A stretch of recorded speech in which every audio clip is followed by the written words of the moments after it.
Right, so it's the next day and I've played with the valve a bit, so let's see what it does when we take it for a drive.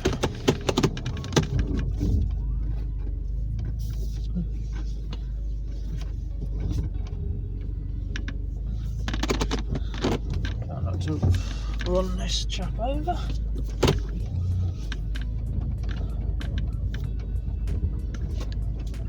Right.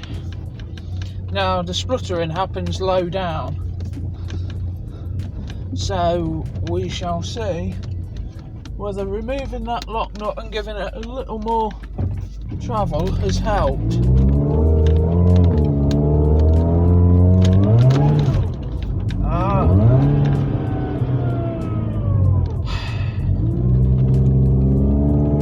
But we keep losing drive. That's the biggest problem right now with this car.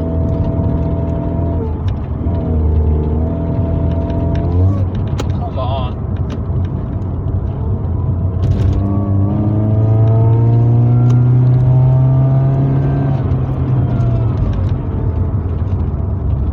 Drive-wise, it picks up quite well. There is still a tiny bit of hesitation there.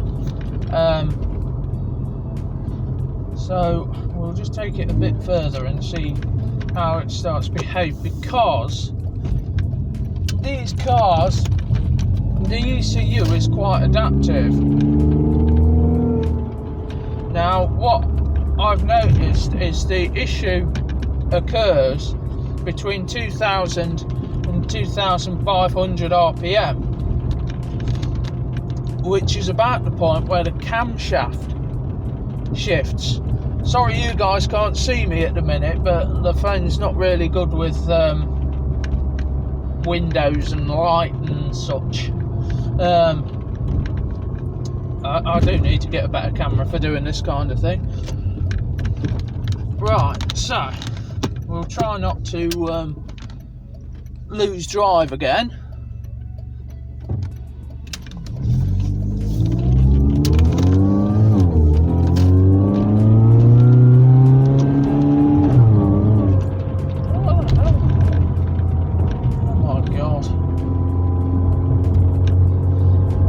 So that was gentle acceleration and it didn't seem to have a problem with that, but oh my god, it pulls a lot better there.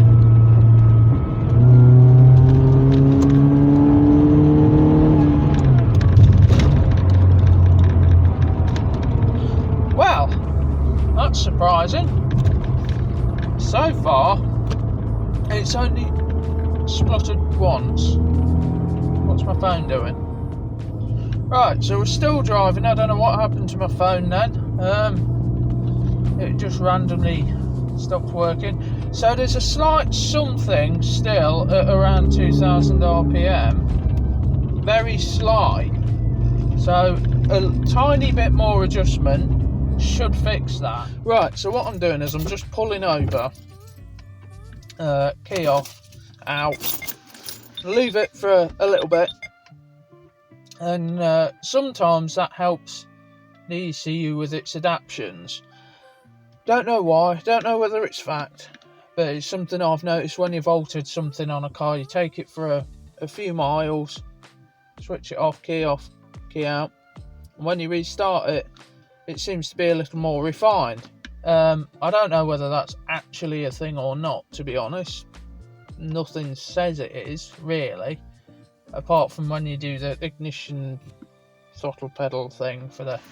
Yeah. Anyway. It seems to just help it a bit, so that's what I'm doing right now. Right, so I obviously did the key off reset, and I'm just trying this now. And it seems to be behaving pretty well.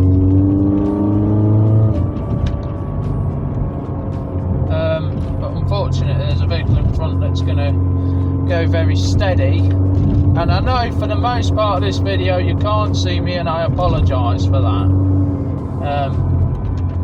I don't think I can really do much about that unless I use the interior lights. Right, so hopefully you'll be able to see me now with my interior lights on. Shouldn't get drowned out so much. Now, what are you doing? Right, you'll stay there. So we've just been and got some go-go juice. Obviously much needed. So we're on an E10 octane now as well. Oh, that was a bit of a nasty shift. I mean, I won't lie, this sounds much more like a DSG car with these shifts. Having this valve, it seems to be a lot harsher during the shift. But it still shifts alright. So it needs to be left so it's open a little bit, which to me defeats the purpose of doing it, because you want more boost, and you're going to get less boost. Right, so you're in a rush to pull out and then you go slow. Genius. Yeah, so I want to try and get this figured out a little bit better, because there's obviously no point doing it if it's not going to seal. So we need it to seal properly.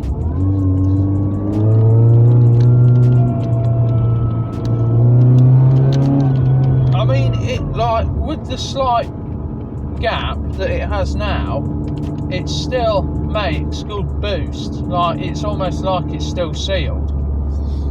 It may only need a smidge more on it. But the problem with that is this going to work with cars with an overdrive pulley? Now, thankfully, one of the viewers, Darren, he is doing exactly the same thing, only with a 63mm valve, and he's experiencing exactly the same problem. So it's really good that once again within the community there's someone doing exactly the same thing as me, and this really helps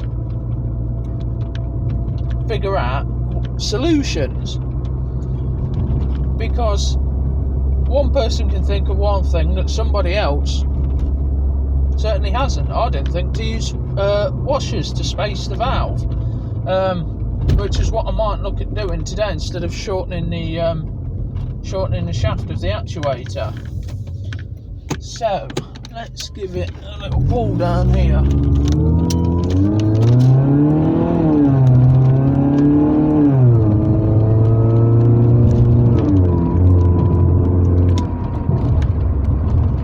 Well, it seemed to pick up nicely. I'll bring you guys back where you were. So it picks up nicely, but I'm still hearing misfires at certain points, which is obviously not good.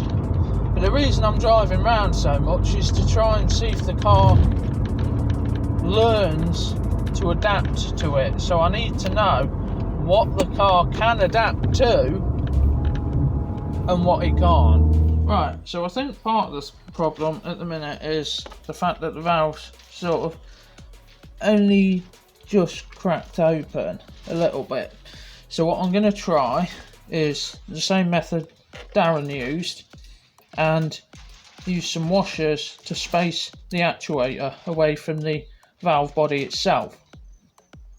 That will ultimately open the flap a little bit more.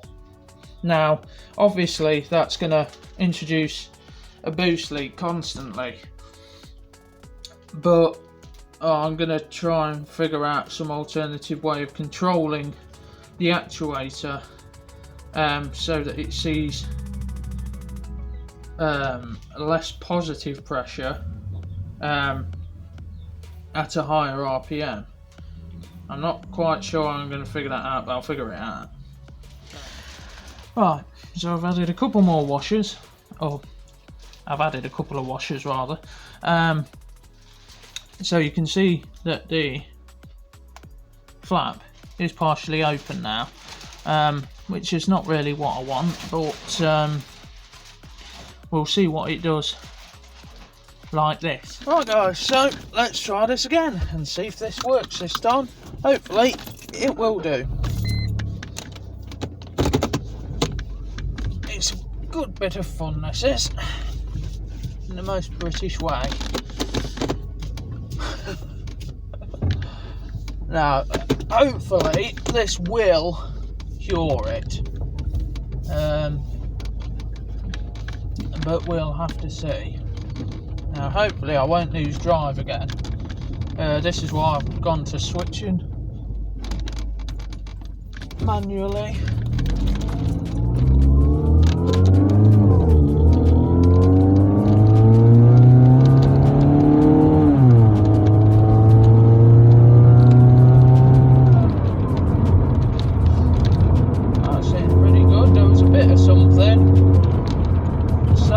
But I don't think that was anything to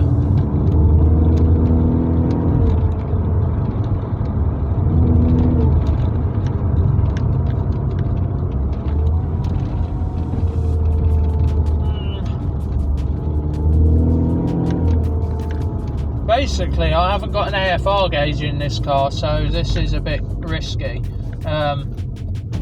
I am basically listening to the engine rather than seeing what it is actually doing.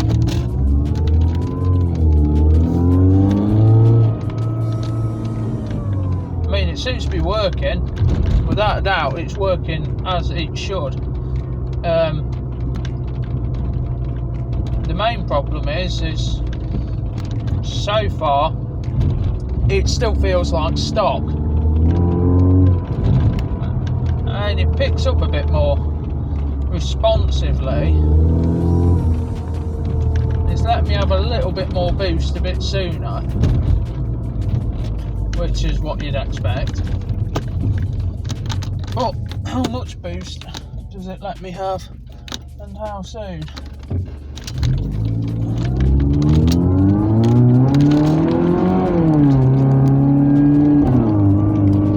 Bring you guys back. I don't know where you're gone. There we go.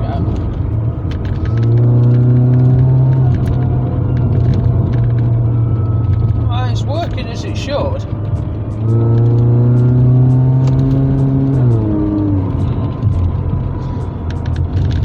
Right guys, thanks for watching again. Appreciate that.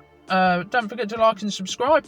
So what we've found is we need to go back to the drawing board a little bit and try and figure out a way to control this actuator differently to the way it wants to be controlled.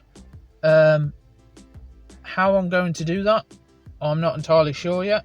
I'm not a genius inventor, but I don't want it leaking boost like it is doing, and I don't want it behaving like it is doing. It is not suitable for the car to be misfiring at any point, even on a gear shift.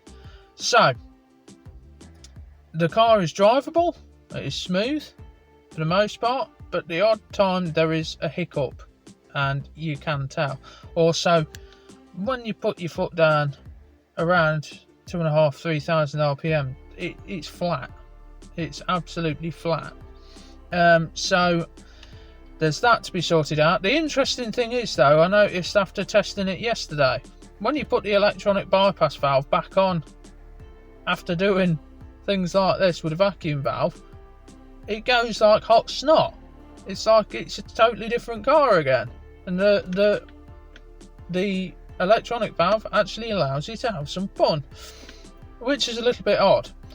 But with that said, again, thanks for watching. Please like and subscribe, and thanks for following along with all of this. I'll show you exactly what's involved with doing this. And so far, it's proving to be quite a fun challenge. But it would be nice to go back to basics with the stock management still in place. But only time will tell if that's possible. Anyway, guys, thanks for watching again. We'll see you in the next one.